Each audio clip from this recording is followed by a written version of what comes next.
जिस तरह से अगस्त, सितंबर, अक्टूबर, नवंबर, दिसंबर बर्बाद कर दिया, वैसे ही जनवरी भी बर्बाद कर रहे हो ना। अभी भी वही गलतियां कर रहे हो ना जो पिछले महीनों में की थी। अगर हां तो बच्चे भूल जाना अपने वो सपने, अपने वो टारगेट जो तुमने बोर्ड के लिए देखे थे। 90 प्लस स्कोर करूंगा, 80 प्लस लेके आऊंगा, भूल जाओ। अपने माँ बाप को प्राउड फील कराने का जो सपना था ना तुम्हारा, वो सपना ही रह जाएगा, क्योंकि अभी भी तुम वही गलतियां कर रहे हो जो पहले कर रहे थे। हाय, मैं हूं कार्तिक शर्मा।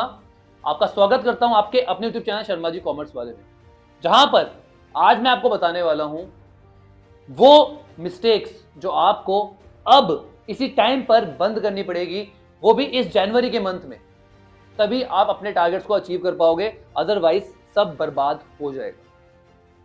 चलिए शुरू करते हैं।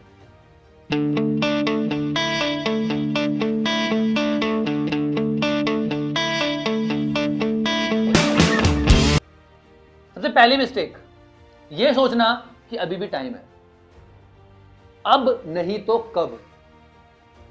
अभी भी बच्चों के दिमाग में क्या है, यार अभी फरवरी तो है ना, पढ़ लेंगे, देख लेंगे, हो जाएगा। कुछ नहीं होने वाला, मैं बता रहा हूं आपको, सब बर्बाद हो जाएगा। मैं आपको रियलिटी चेक देता हूं, अब मानो या ना मानो, इस टाइम पे आपका सिलेबस इनकम्प्लीट है, और जो टॉपिक तुमने कर भी लिए है ना, उनके कंसेप्ट तुम्हें क्लियर नहीं है, वो आधे अधूरे हैं। रिवीजन तो दूर दूर तक तुमने अभी तक सोचा भी नहीं है। ऐसे लाओगे 90 प्लस? ऐसे अपने माँ बाप को प्राउड फील कराओगे? सच्चाई जान लो, जनवरी आखिरी महीना है जहां तुम कम बैक कर सकते हो। फरवरी में केवल रिवीजन और एग्जाम होंगे, वहां तुम शुरू से पढ़ाई नहीं कर पाओगे, अपने इनकम्प्लीट सिलेबस को कंप्लीट नहीं कर पाओगे, अपने इनकम्प्लीट कंसेप्ट्स को दोबारा से समझ नहीं पाओगे। ये सच्चाई है। सबसे पहले तो एक्सेप्ट कर लो, अगर चाहते हो अपने सपने पूरे करना। तो भैया करे क्या? भैया अभी से, आज से, इस वीडियो के कंप्लीट होने के बाद से ऐसा समझ लो कि जो बाकी के 20 दिन बचे हुए हैं ना, वही तुम्हारे आखिरी दिन है इस टर्म के, इस क्लास के। उसी में मुझे पूरी जान लगा देनी है, उसके बाद कुछ नहीं है। यही 20 दिन है, फरवरी कुछ नहीं है, कोई टाइम नहीं है उस टाइम पे मेरे पास। जो है अभी है, यही 20 दिन है। सबसे पहले तो ये सोचो, डेली टारगेट्स बनाओ, और कुछ भी हो जाए उन टारगेट्स को अचीव करके ही दम लो, तभी कुछ हो पाएगा। और मैं बता रहा हूं आपको, इस टाइम पे केवल रीडिंग से काम नहीं चलेगा, राइटिंग करनी पड़ेगी, लिख के देखना पड़ेगा, तभी एग्जाम में लिख पाओगे, अदरवाइज वहां जाके ब्लैंक हो जाओगे। यार भैया पढ़ा तो था पर आ नहीं रहा, मैं पढ़ के तो सब कुछ गया था पर एग्जाम में याद नहीं आया, एग्जाम में मैं ब्लैंक हो गया। वो ब्लैंक पता है क्यों होते हो? कि पहले लिख के देखते ही नहीं हो। तो भैया केवल रीडिंग से काम नहीं चलेगा, मैं बार बार बोल रहा हूं, क्योंकि जो बोर्ड एग्जाम है ना भैया, वो राइटिंग एग्जाम है। आपने कितना पढ़ा था, आपने कितनी मेहनत करी थी, उससे मतलब नहीं है। अब वहां पर कितना प्रेजेंट करते हो, कितना लिख के आते हो, वो मैटर करता है। तो भैया जब लिखोगे ना तो टाइम मैनेजमेंट करना आएगा, अदरवाइज बहाने बनाते रह जाओगे कि भैया पेपर तो लंबा था, छूट गया। अरे भैया पेपर लंबा नहीं था, तुमने कभी लिख के देखा ही नहीं, और जब पहली बार लिखोगे तो टाइम तो लगेगा। और अगर राइटिंग प्रैक्टिस नहीं की तो एग्जाम में ना कीड़े मकोड़े मारते रहोगे, वो भी किसी भी पर्टिकुलर फॉर्मेट के बिना।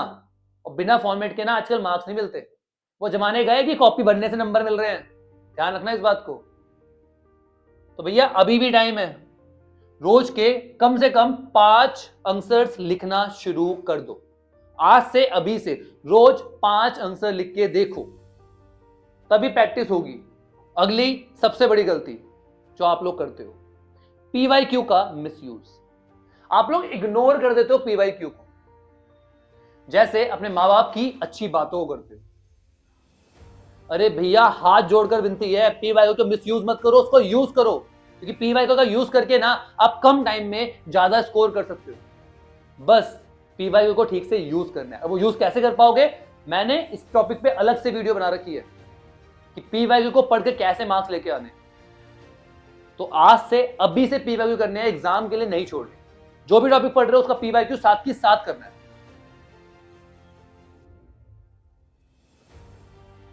Study everything and revise nothing.